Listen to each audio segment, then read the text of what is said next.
আলহামদুলিল্লাহি রাব্বিল আলামিন ওয়াসসালাতু ওয়াসসালামু আলা রাসূলিহিল কারীম ওয়া আলা আলিহি ওয়া সাহবিহি আজমাইন আম্মা বা'দ।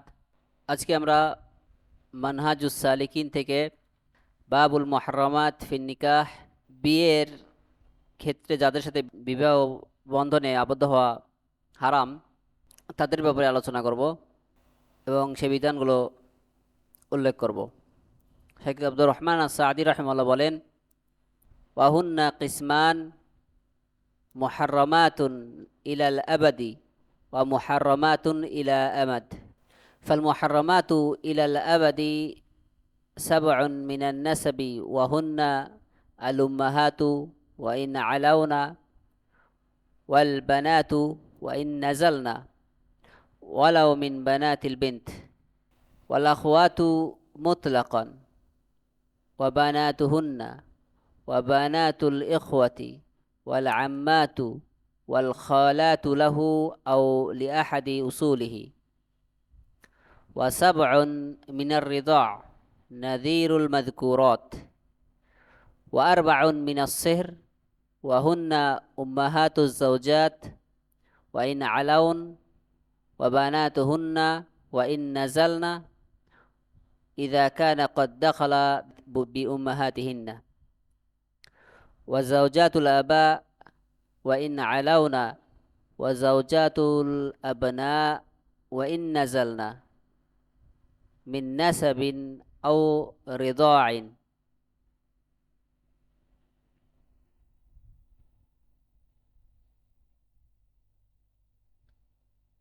তো শেখ আব্দুর রহমান আস-সাদি রাহিমাহুল্লাহ বলেন, চিরতরে হারাম এবং সাময়িকভাবে হারাম এই দুই ভাগে ভাগ করা হয়। যাদের সাথে বিবাহ বন্ধনে আবদ্ধ হওয়া হারাম। চিরতরে হারাম নারীগণ হলেন বংশগত কারণে যারা হারাম, যেমন তারা হলো 7 জন, সাবউন মিনান নাসাব। মায়েরা এবং তাদের ঊর্ধ্বতন নানি দাদি, এরা মেয়েরা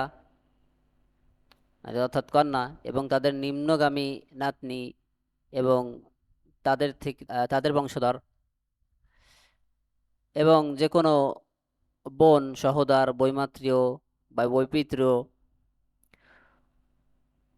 বোনের মেয়েরা, ভাইয়ের মেয়েরা, ফুফুরা, খালারা, নিজের ফুফু অথবা নিজের পিতামাতা বা ঊর্ধ্বতন কারো ফুফু খালা।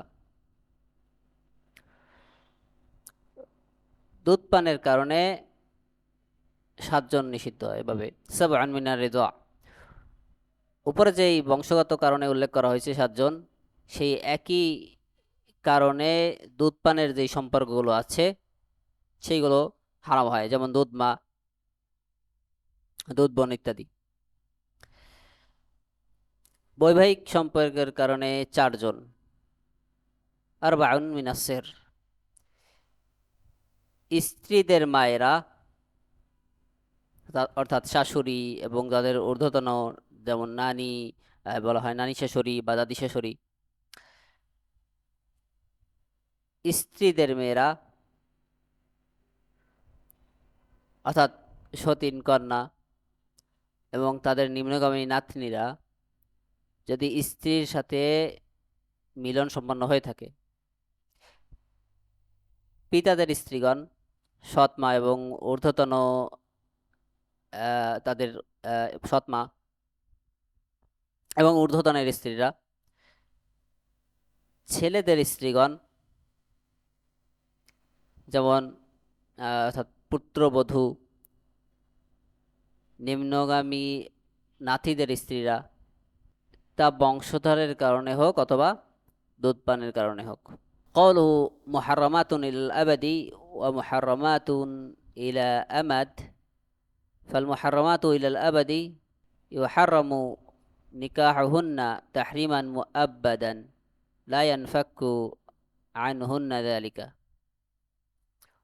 والمحرمات إلى أمد هن من يحرم نكاحهن لسبب من الأسباب، فإذا زال ذلك السبب حل نكاحهن كما سيأتي وإذا عقد شخص على من تحرم عليه إلى أبد أو إلى أمد فإن العقد باطل লেখকের উক্তি চিরতরে হারাম এবং সাময়িকভাবে হারাম। চিরতরে হারাম যাদেরকে বিয়ে করা স্থায়ীভাবে নিষিদ্ধ, যা কোনো অবস্থাতেই তাদের থেকে বিচ্ছিন্ন হয় না।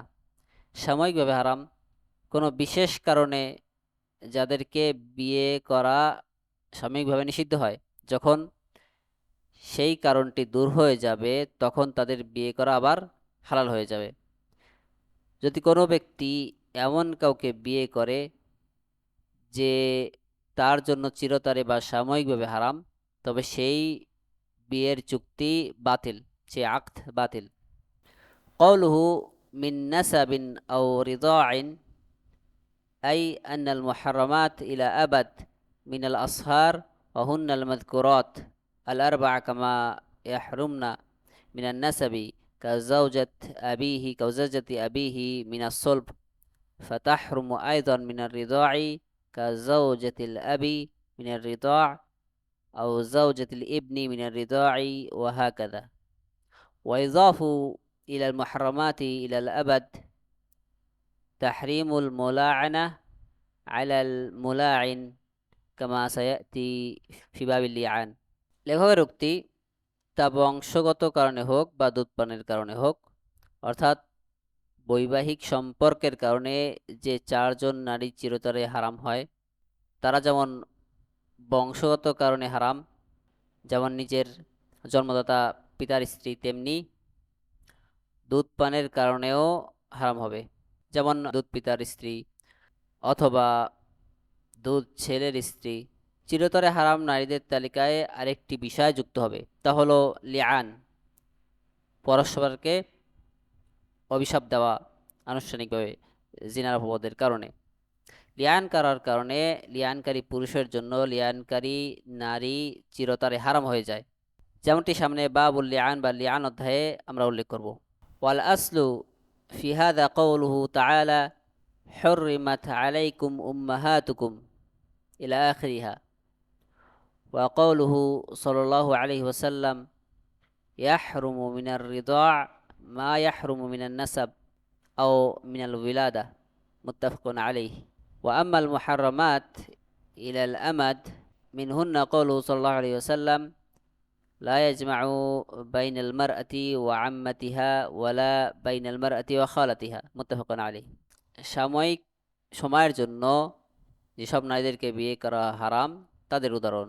এই বিষয়গুলো হারাম হওয়ার মূল ভিত্তি হলো আল্লাহ তাআলার বাণী। আল্লাহ তাআলা বলেন হররিমাত আলাইকুম উম্মাহাতুকুম, তোমাদের জন্য হারাম করা হয়েছে তোমাদের মায়েদের। এবং আল্লাহ রসুল সাল্লাল্লাহু আলাইহি ওয়াসাল্লামের বাণী, বংশগত সম্পর্কের কারণে যা কিছু হারাম হয়, দুধপানের সম্পর্কের কারণেও তা হারাম হয়। হাদিসটি বুখারী এবং মুসলিমের।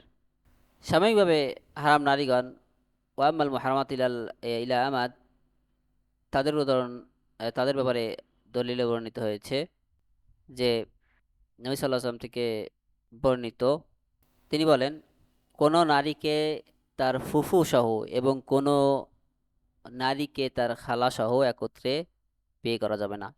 ওয়াল আয়াতু তামামুহা হিয়া হুররিমাত আলাইকুম উম্মাহাতুকুম ওয়া বানাতুকুম ওয়া আখাওয়াতুকুম ওয়া আম্মাতুকুম ওয়া খালাতুকুম ওয়া বানাতুল আখি ওয়া বানাতুল উখতি ওয়া উম্মাহাতুকুম আল্লাতী আরদা'নাকুম ওয়া আখাওয়াতুকুম মিনার রিদাআতি ওয়া উম্মাহাতু নিসাইকুম ইলা আখিরিল আয়াহ।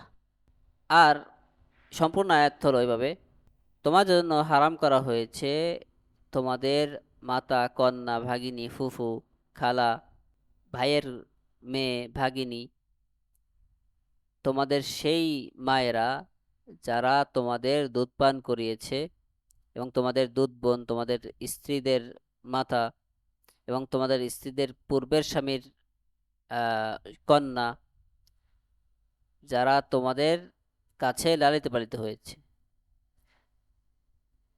যাদের মায়েদের সাথে তোমাদের সম্পর্ক হয়েছে, মিলন হয়েছে। অবশ্য যদি তোমরা তাদের মায়েদের সাথে সম্পর্ক করে না থাকো, তবে তোমাদের এতে কোনো গুনাহ নেই। আর তোমাদের জন্য হারাম করা হয়েছে তোমাদের ঔরসজাত পুত্রদের স্ত্রী এবং দুই বোনকে একত্রে বিয়ে করা। অতীতে যা হয়ে গেছে তা ব্যতীত, অর্থাৎ তা ক্ষমা করা হবে, এর অর্থ। নিশ্চয়ই আল্লাহ পরম ক্ষমাশীল, পরম দয়ালু। কওলুহু ওয়া আম্মাল মুহাররামাত ইলা আমাদ আই ইলা গায়া আও ওয়াক্ত মুআয়্যান ওয়াল মুহাররামাত ইলা আমাদ নাওআন। আল আউয়ালু মান ইয়াহরুমনা লিআজলিল জামঈ ওয়া হুন্না উখতু যাওজাতিহি ওয়া আম্মাতিহা ওয়া খালাতিহা ওয়া বিনতু আখিহা ওয়া বিনতু উখতিহা মিন নাসাব আও মিন রিদা' ওয়া নিকাহ খামিসা লিল হুররি আও থালিসা লিল আবদি। النوع الثاني من يحرمنا لعارض يزول وهن المحرمة وزوجة الغير والمعتدة والزانية المطلقة ثلاثا وسيأتي تفصيل هذه المحرمات। লেখকের উক্তি আর সাময়িকভাবে হারাম নারীগণ, অর্থাৎ একটি নির্দিষ্ট সময়সীমা বা কারণ বিদ্যমান থাকা পর্যন্ত এরা হারাম থাকে। সাময়িকভাবে হারাম নারীগণ দুই প্রকার। প্রথম প্রকার, একত্রে রাখা নিষিদ্ধ হওয়ার কারণে হারাম, অর্থাৎ একসাথে বিবাহ বন্ধনে আবদ্ধ অবস্থায় রাখা হারাম। তারা হলেন স্ত্রীর বোন, স্ত্রীর ফুফু, স্ত্রীর খালা, স্ত্রীর ভাইয়ের মেয়ে এবং স্ত্রীর বোনের মেয়ে, তা বংশগত সম্পর্কের কারণে হোক বা দুধপানের কারণে হোক। একইভাবে স্বাধীন পুরুষের জন্য পঞ্চম স্ত্রী এবং কৃতদাসের জন্য তৃতীয় স্ত্রী একত্রে রাখা হারাম, অর্থাৎ স্বাধীন পুরুষ চারটির বেশি বিয়ে করতে পারবে না এবং কৃতদাস দুটির বেশি বিয়ে করতে পারবে না। তৃতীয় প্রকার, সাময়িক কোনো কারণ বা বাধার কারণে, যা দূর হয়ে গেলে আবার তা হালাল হয়। তারা হলেন ইহরাম অবস্থায় থাকা নারী, অন্যের স্ত্রী, ইদ্দাত পালনরত নারী, ব্যভিচারিণী নারী এবং যাকে 3 তালাক দেওয়া হয়েছে এমন নারী। এই হারাম নারীগণের বিস্তারিত বিবরণ সামনে আসবে।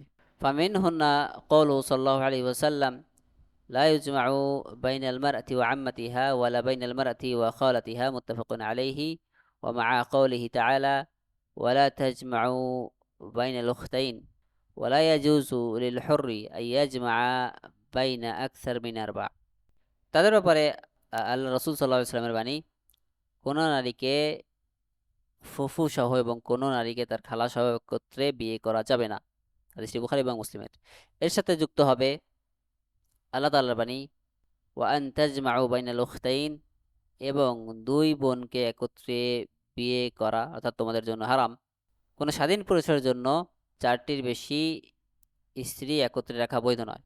লেখকের উক্তি, ফামিনহুন্না কওলুহু সাল্লাল্লাহু আলাইহি ওয়াসাল্লাম লা ইয়াজমাউ বাইনাল মারতি ওয়া আম্মাতিহা ইলা আখিরিহি বাদাআ হুনা بالنوع الأول من المحرمات إلى أمد وهن يحرمنا لأجل الجمع فلا يجمع بين المرأة وعمتها ولا بين المرأة وخالتها ولا بين المرأة ومن هي عمتها ولا من هي خالتها أي بنت أخيها وبنت أختها من نسب أو رضاع.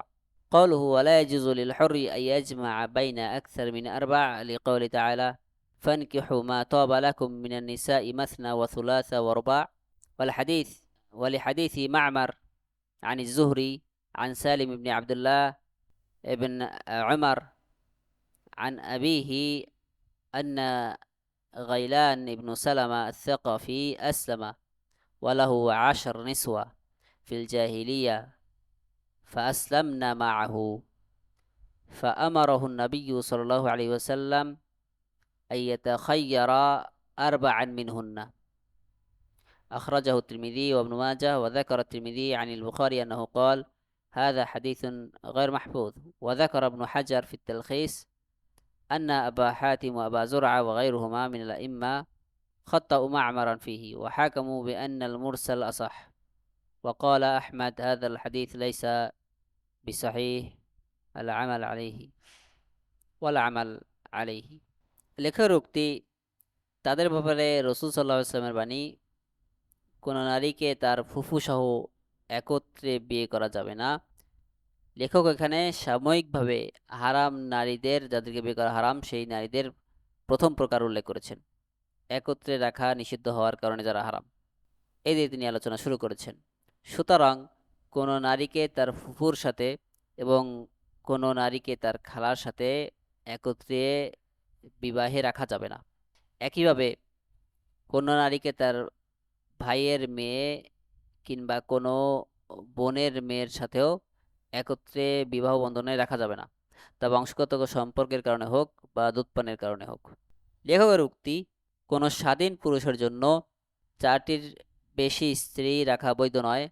এর দলিল হলো আল্লাহ তাআলার বাণী, ফানকিহু মা তাবা লাকুম মিনান নিসাই মাসনা ওয়া থুলাসা ওয়া রুবা', তবে নারীদের মধ্যে তোমাদের যাদের ভালো লাগে তাদের বিবাহ করে নাও, 2, 3 কিংবা 4 জনকে।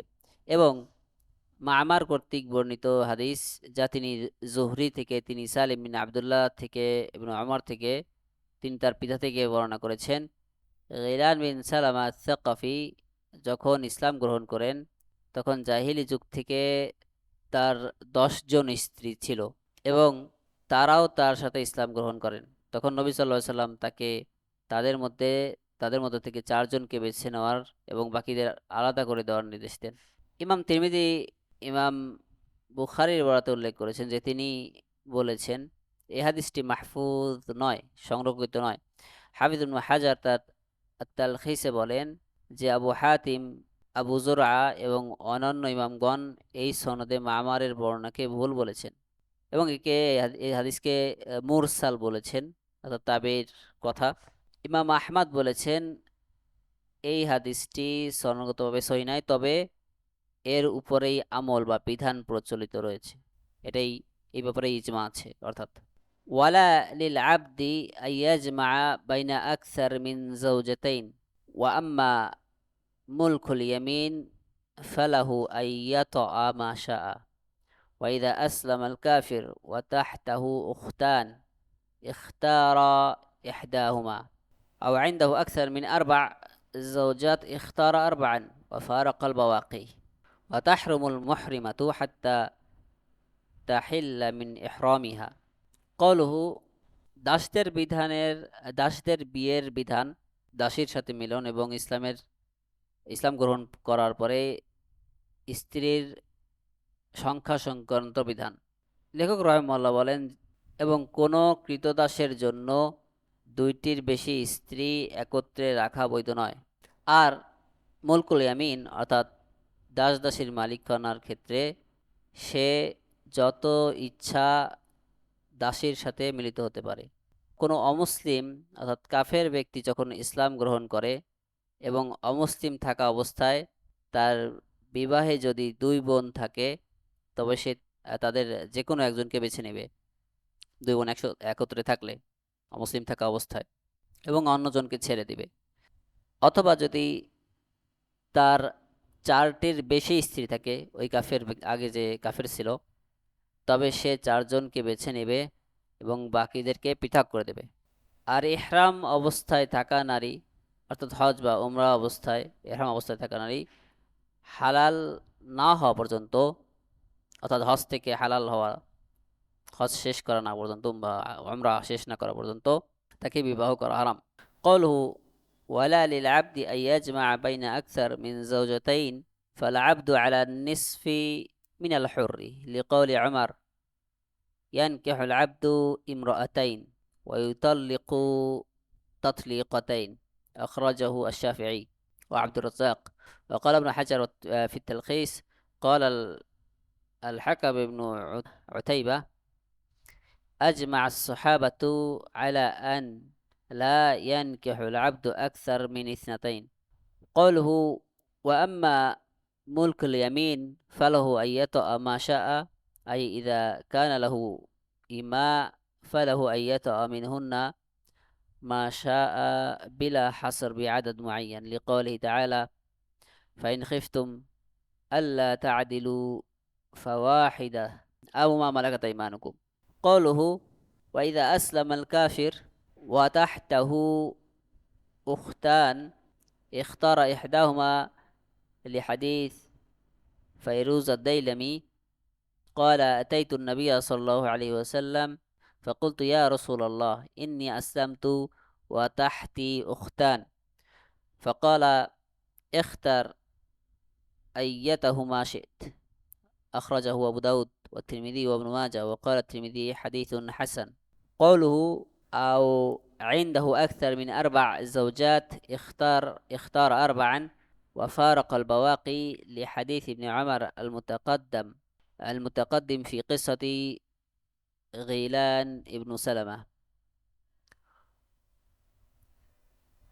قوله وتحرم المحرمة حتى تحل من إحرامهن من هنا بدأ النوع الثاني من المحرمات إلى الأمد فيحرم نكاح المحرمة إلى أن تحل من إحرامها لحديث عثمان بن عفان مرفوعا لا ينكح المحرم ولا ينكح ولا يخطب أخرجه مسلم লেখকের উক্তি এবং কোনো কৃতদাসের জন্য 2টির বেশি স্ত্রী একত্রে রাখা বৈধ নয় এক্ষেত্রে কৃতদাসের বিধান স্বাধীন পুরুষের বিধানের অর্ধেক এর দলিল হলো উমর রাদিয়াল্লাহু আনহু থেকে বর্ণিত এই আসার তিনি বলেন দাস ব্যক্তি 2জন নারীকে বিবাহ করতে পারে এবং সে 2টি তালাক দিতে পারে হাফিজ ইবনে হাজার আত-তালখিস গ্রন্থে বলেছেন হাকাম বিন উতাইবা বলেছেন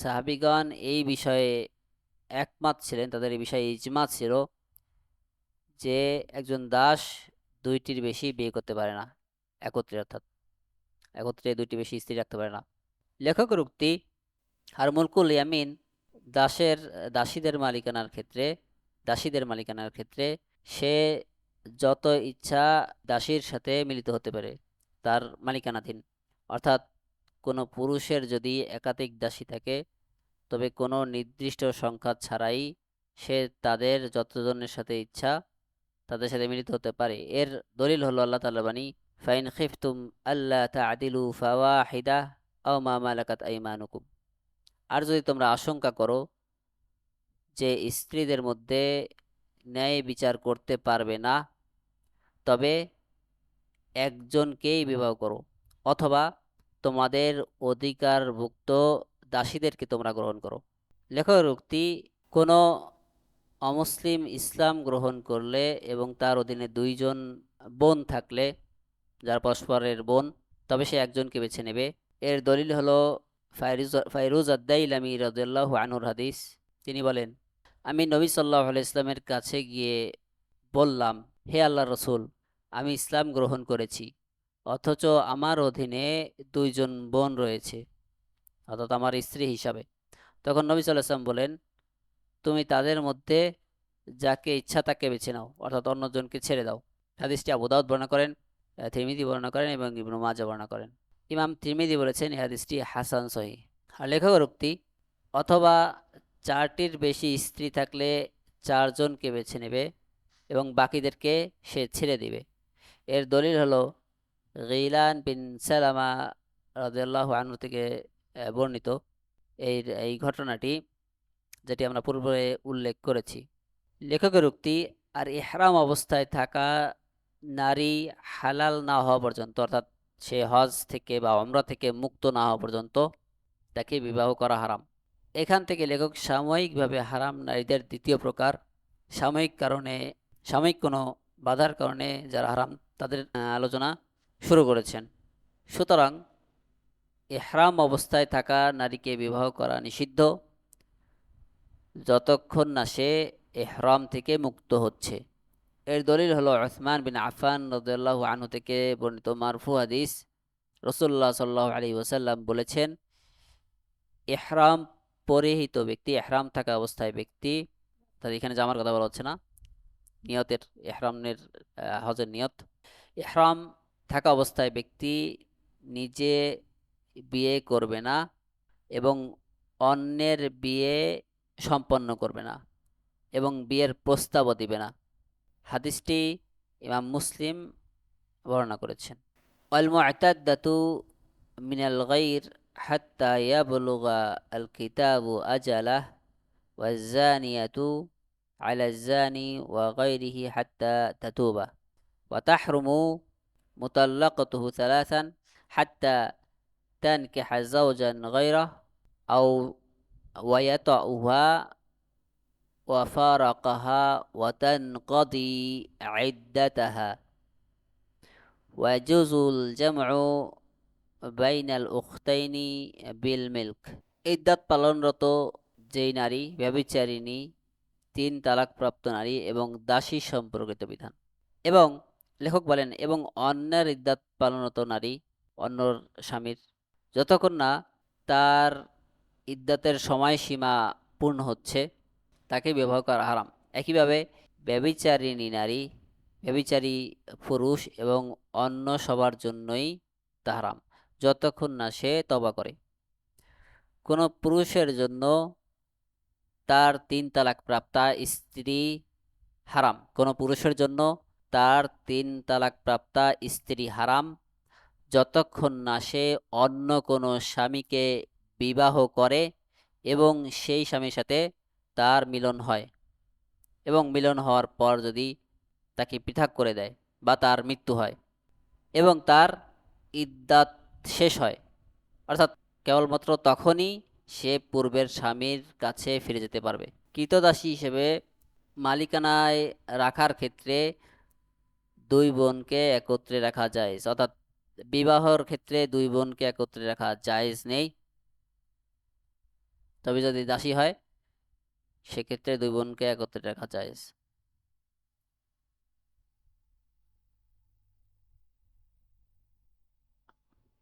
قوله والمعتدة من الغير حتى يبلغ الكتاب أجله أي إلى أن تنتهي عدتها لقوله تعالى ولا تعزموا عقدة النكاح حتى يبلغ الكتاب أجله.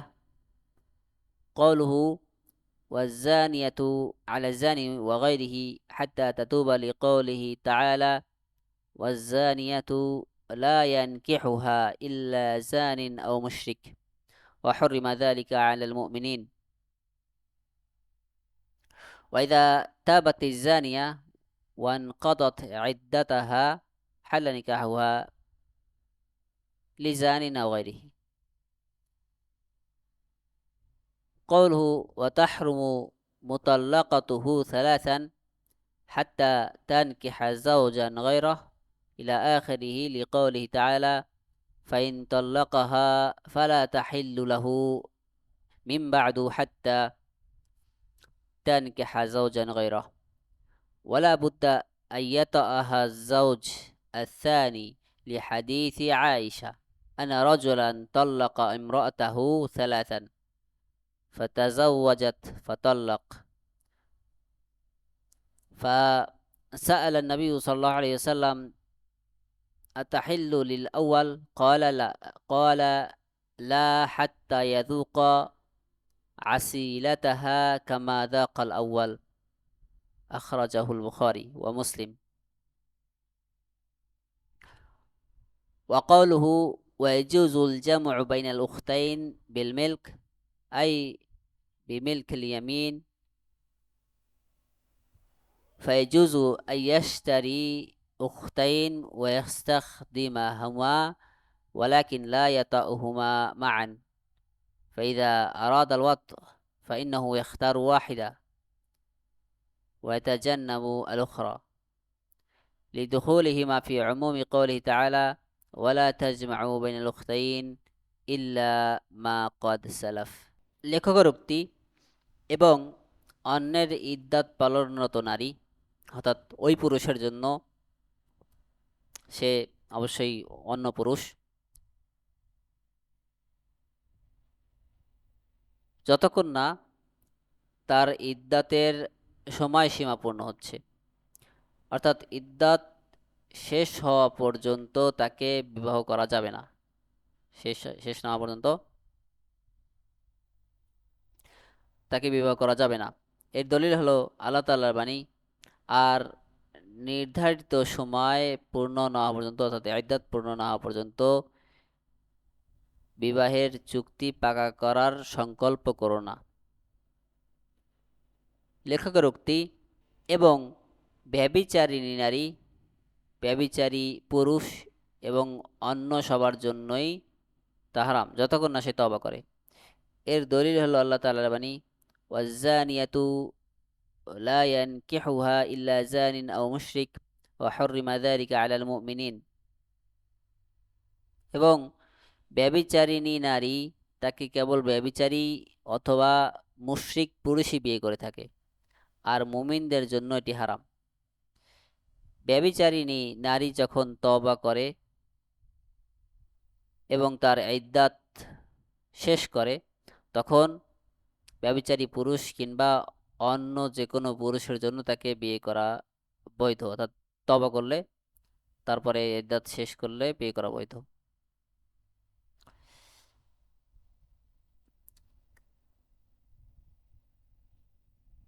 লেখকের উক্তি,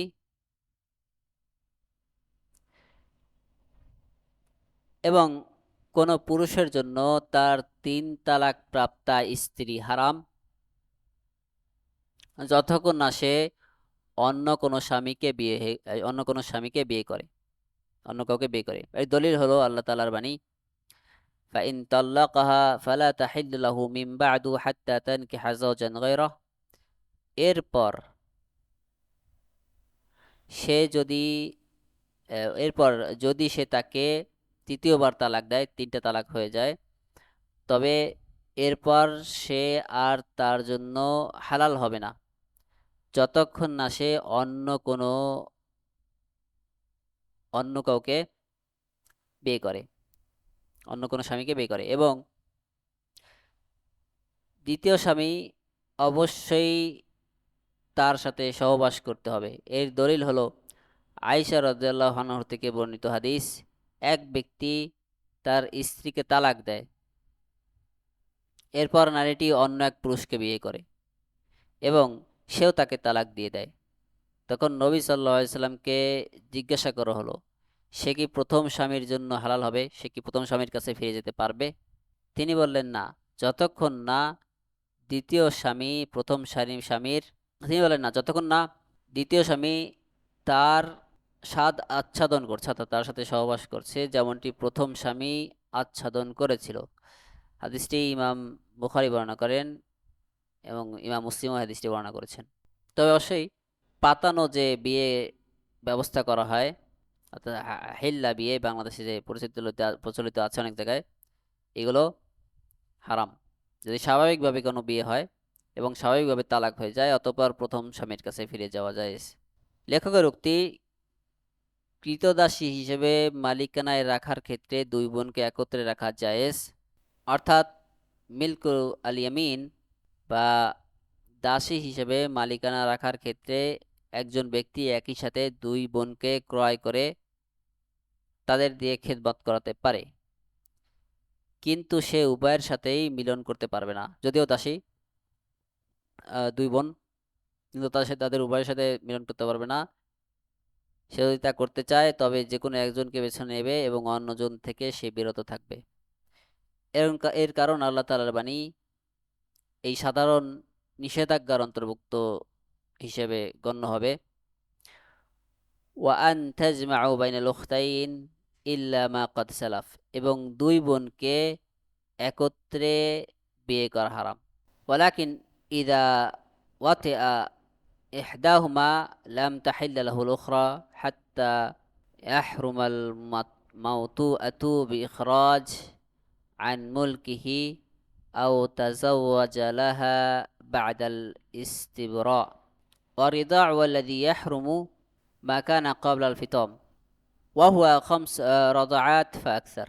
কিন্তু যদি সে, অর্থাৎ তার যদি তার অধীনে দুইজন দাসী থাকে, বোন, যারা পরস্পরের বোন, এমন কোনো একজনের সাথে সে মিলন করে, তবে অন্যজন তার জন্য ততক্ষণ পর্যন্ত হালাল হবে না যতক্ষণ না সে মিলনকৃত দাসীকে নিজের মালিকানা থেকে বের করে দেয়, কিংবা তার ইস্তিবরা হওয়ার পরে অন্যের সাথে বিবাহ দিয়ে তার নিজের জন্য হারাম করে নেয়।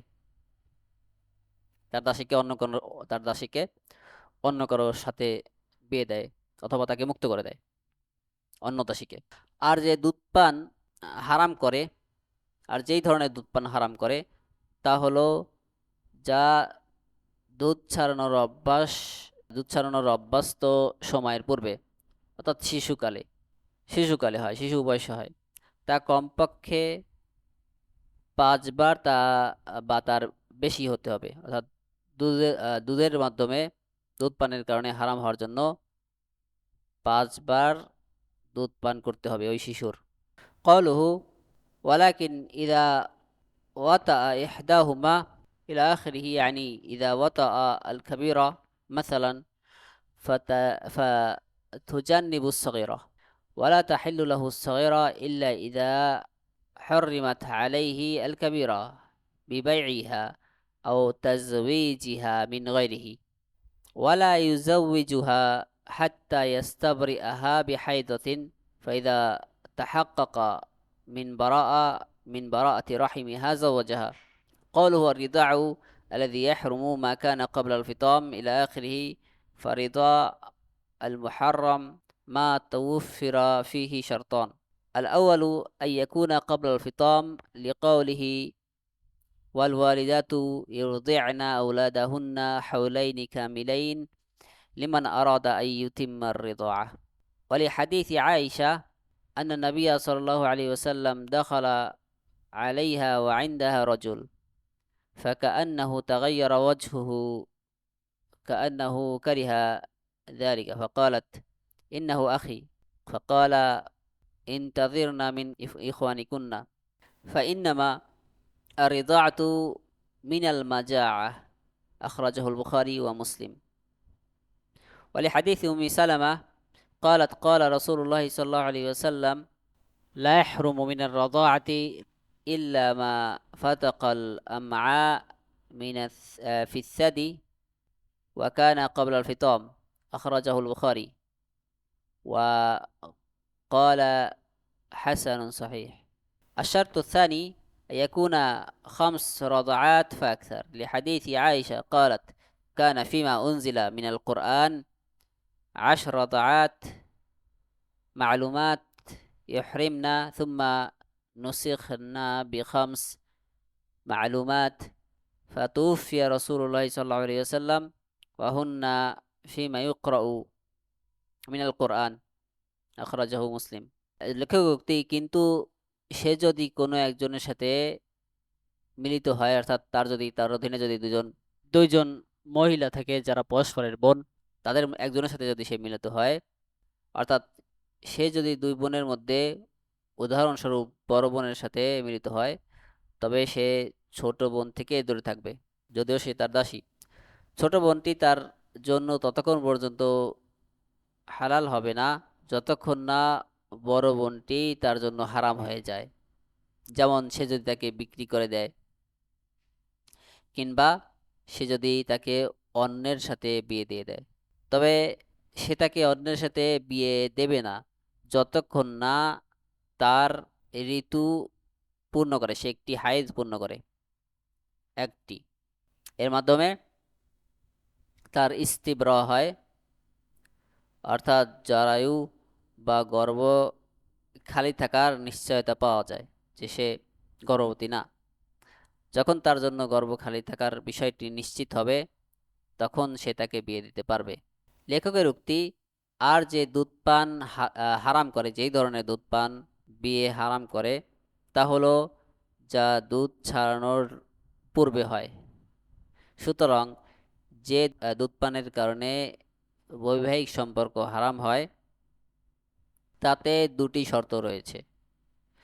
প্রথম শর্তটি হলো দুধপানটি অবশ্যই দুধ ছাড়ানোর স্বাভাবিক বয়সে, অর্থাৎ শিশুকালীন সময় হতে হবে।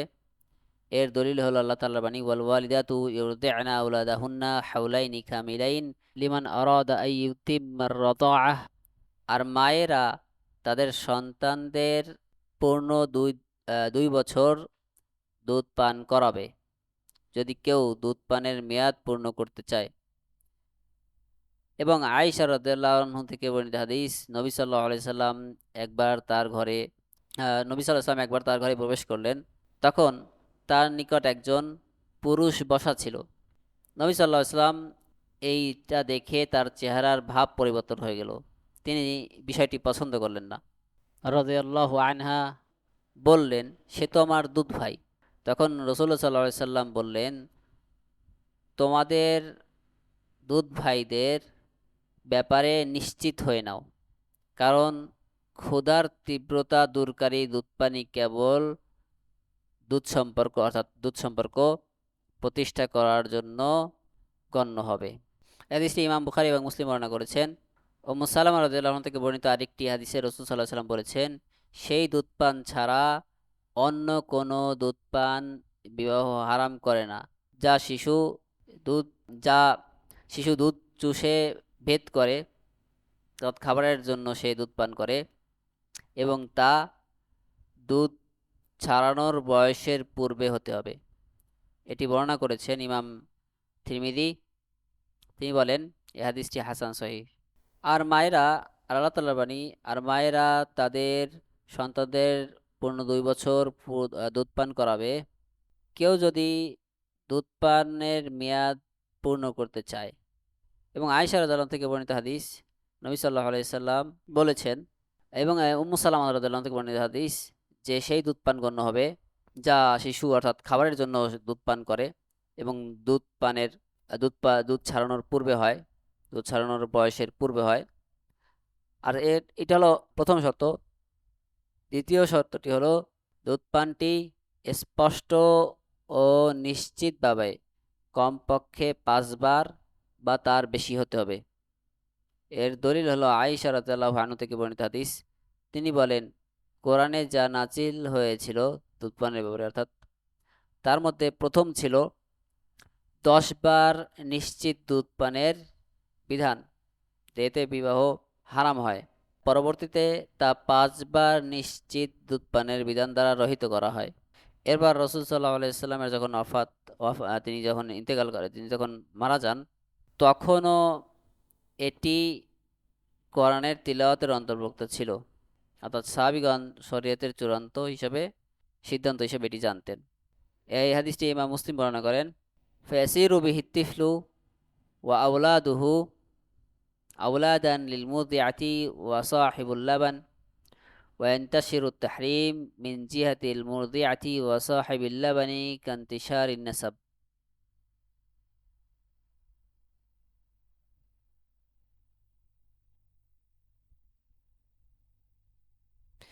এর ফলে অর্থাৎ দুধ পানের কারণে সেই শিশু এবং তার নিজের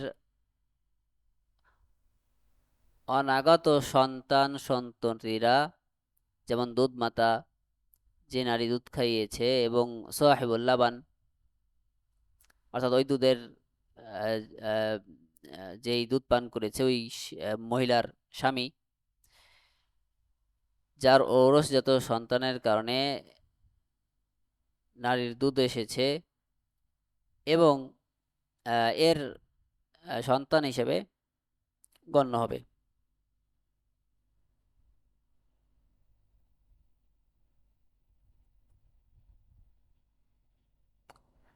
এবং দুধমাতা ও দুধমাতার যে স্বামী, উভয়ের পক্ষ থেকেই হারামের সম্পর্কটি এমনভাবে বিস্তার লাভ করবে যেমনভাবে বংশগত সম্পর্কের কারণে যে বিবাহ বন্ধনে হারাম হয় সেগুলো বিস্তার লাভ করে।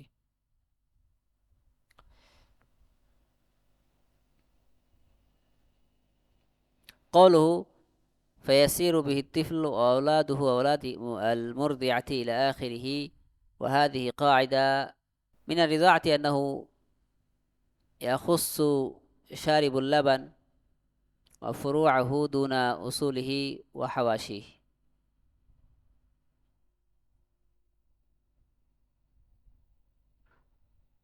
وعلى هذا فأبو المرضعة وإخوته وأخواته لا يدخل التحريم عليهم بحال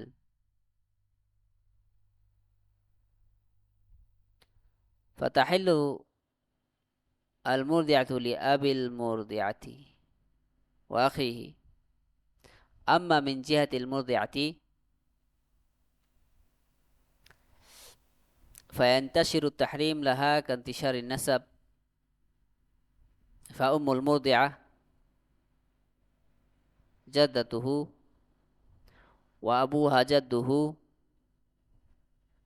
وأخواتها خالاته وإخواتها أخواله وبناتها أخواته وأبناؤها إخوته وهكذا وتنتشر المحرمية كذلك مع زوج المرأة صاحب اللبن فأمه جدة وأخته عمة وبنته أخت هكذا দুধ পানের মাধ্যমে যে সম্পর্ক হারাম হয় এর ফলে যেগুলো উল্লেখ করা আছে উপরিক্ত শর্তগুলো অনুযায়ী দুধ পানের কারণে সেই শিশু এবং তার নিজের অনাগত সন্তানরা দুধমাতা সাহেবুল লাবান অর্থাৎ ওই নারীর স্বামী তাদের সন্তান হিসেবে গণ্য হয় এবং দুধমাতা ও অর্থাৎ ওই মহিলার স্বামী উভয়ের পক্ষ থেকেই হারামের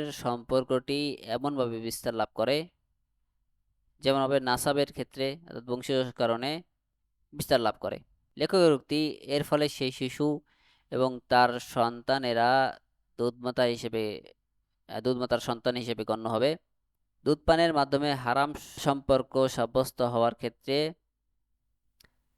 এটি একটি মূলনীতি যে এই হারাম সম্পর্ক কেবল দুধপানকারী শিশু এবং তার নিম্নগামী সন্তানের সাথে খাস নির্দিষ্ট, কিন্তু শিশুটির ঊর্ধ্বতন উৎস অর্থাৎ তার মা বাবা এবং তার পারস্পরিক আত্মীয়দের, তার আপন ভাই বোন এর উপর কোনো প্রভাব ফেলবে না।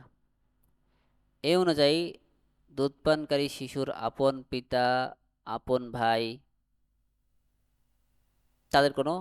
তাদের উপরে কোনো এই বিষয়ে প্রভাব পড়বে না।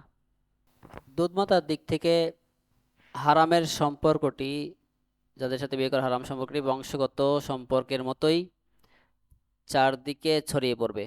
যেমন দুধমাতার নিচের মা হবে শিশুর নানি, দুধমাতার পিতা হবে তার নানা, দুধমাতার বোনেরা হবে তার খালা, দুধমাতার ভাইয়েরা হবে তার মামা, দুধমাতার নিজের কন্যারা হবে তার দুধ বোন, দুধমাতার নিজের ছেলেরা হবে তার দুধ ভাই। একইভাবে বাকি সম্পর্কগুলো হিসাব করতে হবে। আর দুধমাতার স্বামী তার পক্ষ থেকে সম্পর্কর বিস্তারিত নিয়ম এভাবে, একইভাবে নারীর স্বামী অর্থাৎ সাহেবুল লাবান তার সাথেও শিশুটির দুধ সম্পর্কীয় মাহরামিয়াত বা বিয়ে হারাম হওয়ার সম্পর্ক সাব্যস্ত হবে। যেমন স্বামীর মা হবে সেই শিশুর দাদি, স্বামীর বোন হবে তার ফুফু, দুধমাতার স্বামীর অন্য ঘরের কন্যা হবে তার দুধ বোন। একইভাবে বাকি সম্পর্কগুলো সাব্যস্ত হবে। সুবহানাকা আল্লাহুম্মা বিহামদিকা আশহাদু আল্লা ইলাহা ইল্লা আনতা আস্তাগফিরুকা ওয়া আতুবু ইলাইকা।